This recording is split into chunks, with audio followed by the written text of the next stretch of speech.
Are you or any of your family members or friends a refugee?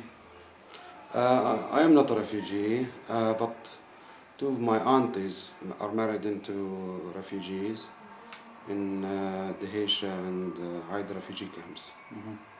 Where did they live in historic Palestine? One, they lived in a village called Jrash, which is near Beit Jibril on the coast. And the other ones, I think it was also on the coast, Deraban and Jrash. Okay. My mother was a refugee, and her family used to live in Al-Abbasiyya. My friend also is a refugee. He was in Beit Nabala before the 1948, and Palestinians were forced out of their hometowns. Mm-hmm. How do they feel about the right of return? I think, I know them quite well. They both feel very strongly about the right of return. Mm-hmm. They want to return to their ancestors' land. Mm-hmm. Did you ever feel they gave up hope on the right of return case? No, they might have, with the winds of political change, sometimes it's up, sometimes it's down. They lose faith in politicians and political movements, but I think the right of return and their belief in the justice of their cause, and that one day they will return or their children will return, is not diminished over the years.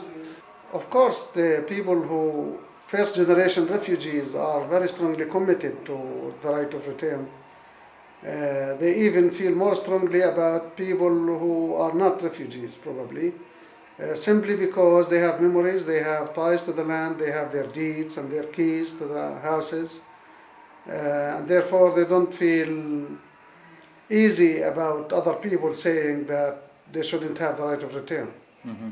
How do you personally feel about the right of return being a non-refugee? Well, as I just mentioned, I believe strongly in the cause of the Palestinian people, that they have been dispossessed, even though myself I wasn't, but I could have been, Yeah. Do you feel that like maybe second generation refugees or third generation refugees, their determination about the case of the right of return would decrease or diminish with time, or do you think that they would always fight for it? I don't think they will, second or third generation, even if they live outside of Palestine, who didn't know where their parents grew up, are in favor of settling somewhere in a refugee camp in Lebanon or in Jordan. They would rather be in their homes. Mm-hmm. So the fact that they have been refugees for a long time doesn't mean that they should lose the tie to their land and their homes. Yeah. Israel is trying to make it sound like those people would rather be given a choice to settle somewhere else. But the truth of the matter is that there are Jews who have the right of return without ever being in Palestine. Yeah. So why should we give up the right of return to people who have houses and land in Palestine? How do you think if there was any way to implement the right of return? And since there's UN resolutions and human rights that say they have the right of return, and Israel yet opposes it, like what could be an insight on that? Well, I don't think the refugees will return to their lands through the UN or through any other international body. It was the UN that divided Palestine.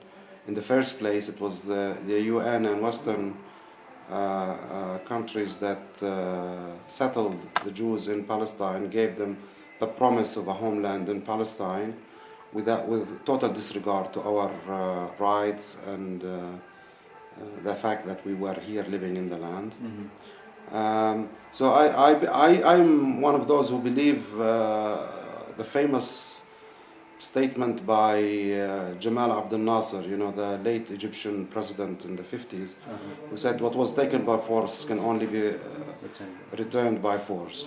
I don't think playing on having the right of return and not having the actual process of return is going to solve the problem.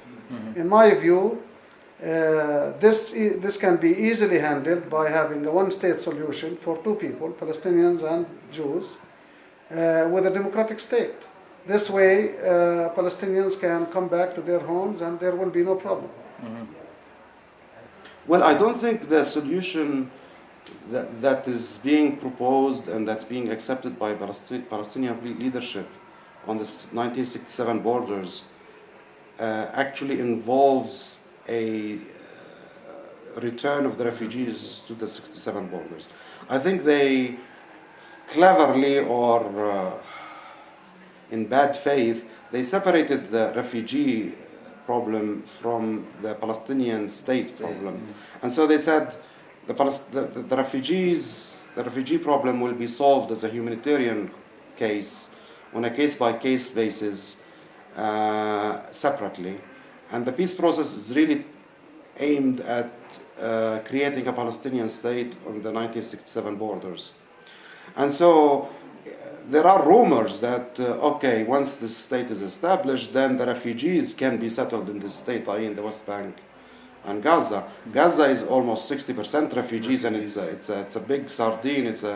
It's the highest concentration of people in a piece of land on earth. Yeah. So you cannot settle anybody there. Yeah. The West Bank is being eaten. The land in the West Bank is being eaten by settlements on a daily basis. And so where are you going to settle the refugees? There is no space. I think the refugee problem will not be solved without, force.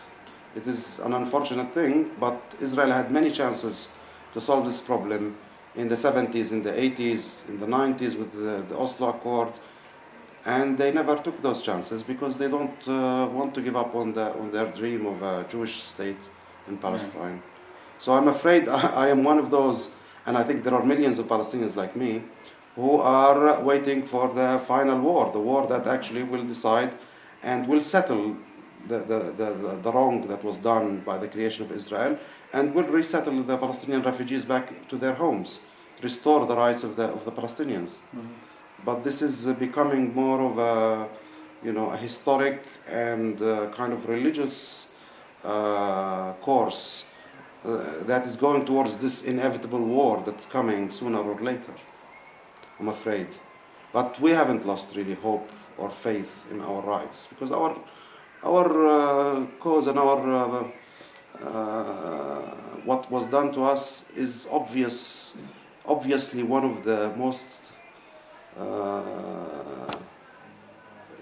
the deepest and the clearest wrongs done. It's a clear case of justice. If somebody comes and kicks you out of your house, out of your home, takes over and starts living there, you, your children, your grandchildren will continue to recount this story until it's restored. It's not just a human natural law, it's a divine law. This is wrong. It cannot be done. It cannot be allowed to continue.